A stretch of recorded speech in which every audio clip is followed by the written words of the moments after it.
I'm gonna do another acting clip.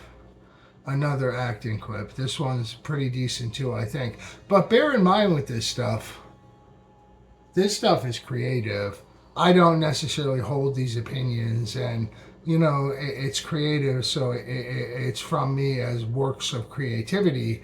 I know they're not lines written in a screenplay yet, but I could use a lot of this material after I format it for a screenplay.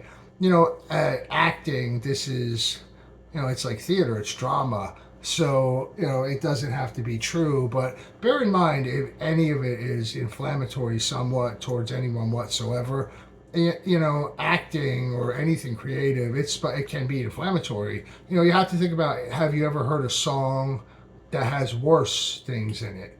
Or have you ever watched a movie that has worse content in it? Well, that's why that can go on. This isn't particularly bad content, any of it, but it can go on in those films. There's even such thing as pornography, as we're all aware, which is also considered a form of drama. I don't love it, but it's true. It's just legally true with the First Amendment in the United States. So the First Amendment applies so greatly to anything creative that it's nearly impossible to stop anything creative from getting on the market in any way whatsoever, including on YouTube. So that said, I'm going to do another one. And another fact about this, anytime somebody tries to do something creative, we attempt, well, if we're well formulated, we attempt to shed light on something one way or the other.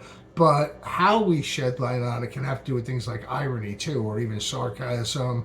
All these kind of poetic devices, it can ring of truth, but then you can have to halt and say that's not fully true.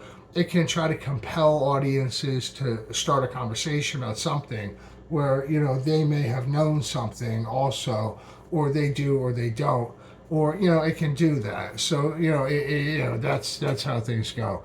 That's the truth.